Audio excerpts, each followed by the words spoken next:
Good morning to all the dignitaries, delegates who are participating in the 18th India Innovation Summit 2022. The topic is engineering reimagination. On this occasion, we have our dignitaries on the dais who have been leading from the front and are responsible for organizing this summit. Probably after a gap of 2 years, this summit has been organized. I would like to congratulate all of you being part of this program, and all of you have taken out your precious time to be here. On the dais, as all of you know, our legend is there, and our chairman for the Vision Group for IT, Shri Chris Gopal Krishna sir,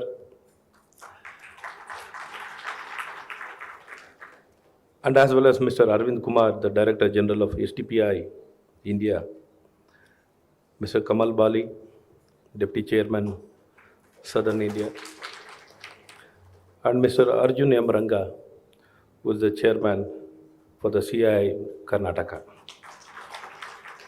and Vice Chairman, Mr. Vijay Krishna Venkateshan, and Madam Director Radhika, and all other dignitaries.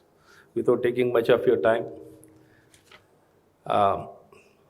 since the state of Karnataka and India,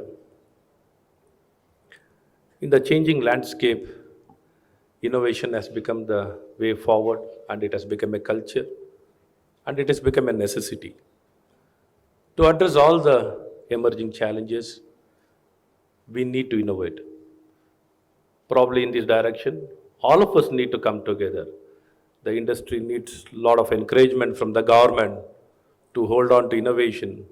Getting into new changes requires a lot of support in the terms of policy, in the terms of adoption in the society, because adoption, you keep changing. If the adoption doesn't happen at the same time, we face a lot of challenges. So all of us need to get aligned in one purpose. Probably in this direction, our government, state government, irrespective of political parties, always they have been working very closely with the industry. Very closely we have been working, and industry has been always part of the government.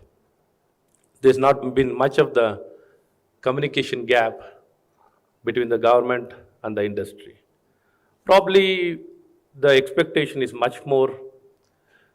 We need to expand our economy. We have a huge population. We have a huge resource which needs to be converted. And more we need to increase the per capita income of the each and every person. Probably in that direction we are very far off. We need to catch up, because more so it is more limited to the few sections of the society. We need to make it really inclusive and equitable. Probably in this direction, the government needs to come out much more strongly.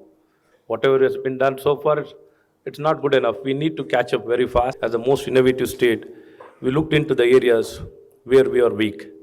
The areas where we are strong, we can further strengthen. The areas where we are weak, we need to look into those areas and strengthen, probably in this direction. From that day itself, we started working how to address all the other challenges. So why I'm making this statement is to assure you and reassure you, with all the efforts what has been made by the industry, also simultaneously, even the government has been working very responsibly to address all these challenges, and we have come out with all right policies.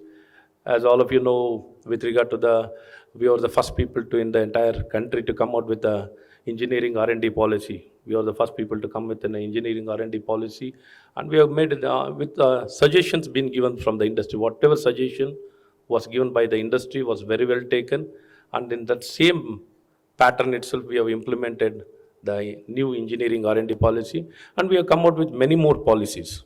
And the latest one is the R&D policy. R&D policy is first of its kind. Policy has been, earlier we had many bodies, councils for the science and technology, particularly to encourage much more the R&D in all the levels, in the grassroots level to the formal education system to industry.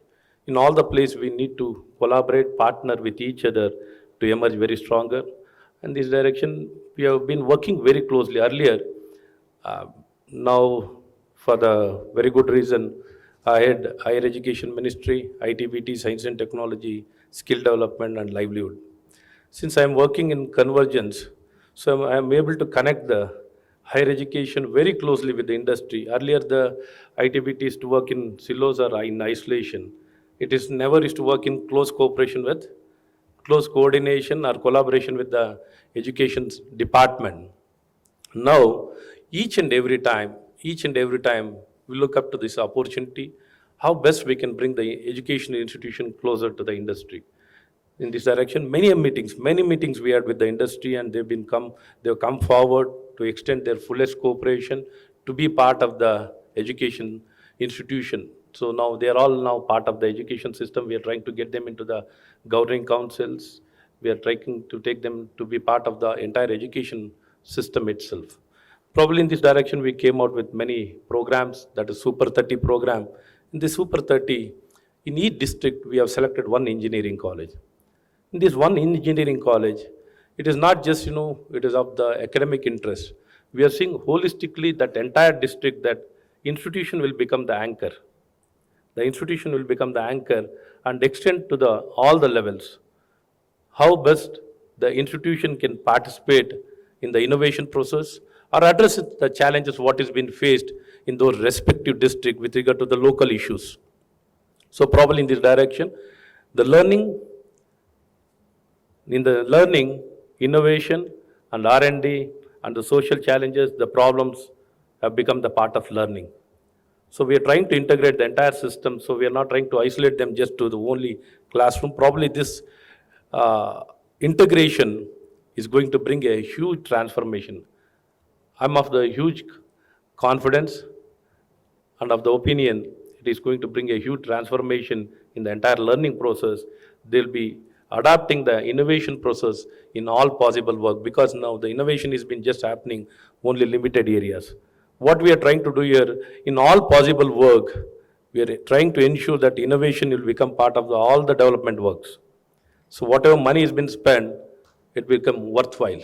It will become worthwhile because we are having scarcity of resource. So whatever has been spent, it should be spent judiciously, and we need to look how best we can improvise with whatever spending has been spent by the government. So by doing so, we can ensure the quality upliftment will happen in all possible areas, in all possible segments, and we'll work together and we'll take it forward and ensure this kind of realignment keeps happening very closely.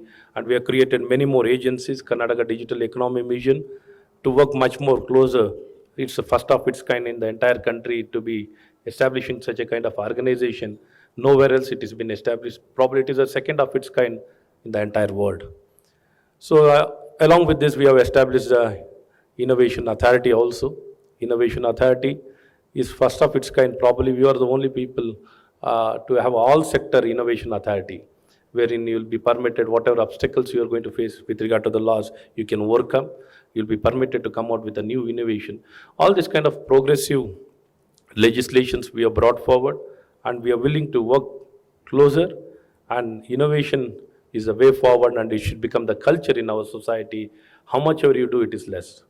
So you want to see a better growth, you want to have an innovation, it has to be innovation-led growth only. So innovation-led futuristic planning only has to happen. So we are willing to work.